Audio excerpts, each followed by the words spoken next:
For more insight into the investigation, I want to bring in now Barbara Butcher. Barbara is a death investigator. So, what would your focus be in this investigation based on what we've just heard that is known?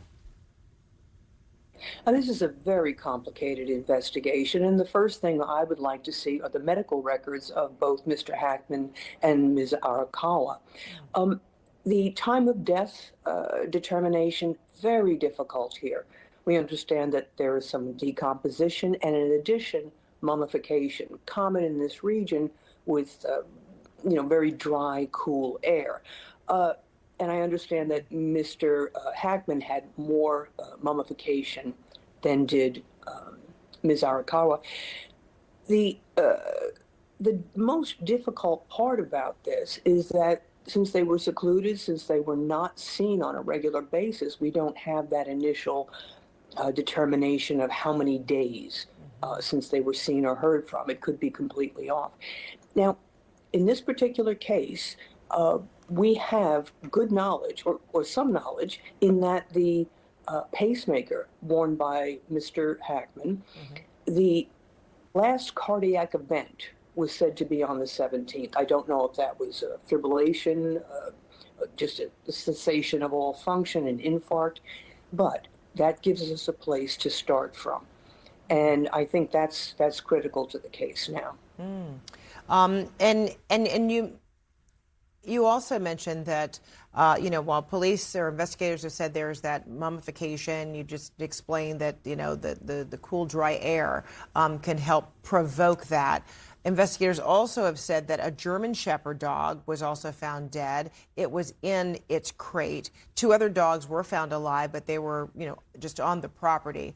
How might the examination of the dog's remains help reveal something about what criteria, what caused that animal's death, or how there may be a correlation between the deaths of the two human beings?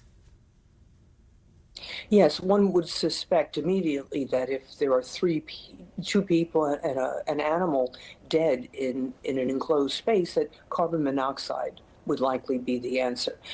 But this dog, sadly, is locked in a crate, and therefore I have to wonder if it's not a matter of dehydration and starvation that caused the dog's death. As the other two were roaming free, they were able to eat and drink. That's sad. And Okay. Well, I wonder about, the results from the autopsies. Toxicology report could take weeks. What will investigators be looking for in the toxicology or autopsy examination? well, it's been stated that they already had a carbon monoxide or carboxyhemoglobin test, which is, done through blood, of course. In this case, the blood would be probably dried or absent, and then we would go next to the organs, the hollow organs, which may contain some fluid. Again, in the case of mummification, not likely, but we can do it on tissue. The interpretation of those results, though, is very difficult because one's body gives off carbon monoxide during decomposition. So that's very difficult. Then the autopsy itself, we're looking at desiccated, dried organs, but the absence of trauma, I think, here is primary, at least external trauma. And I'm certain that they opened the skull and examined the brain for subdural hematoma or skull fracture as the result of a fall.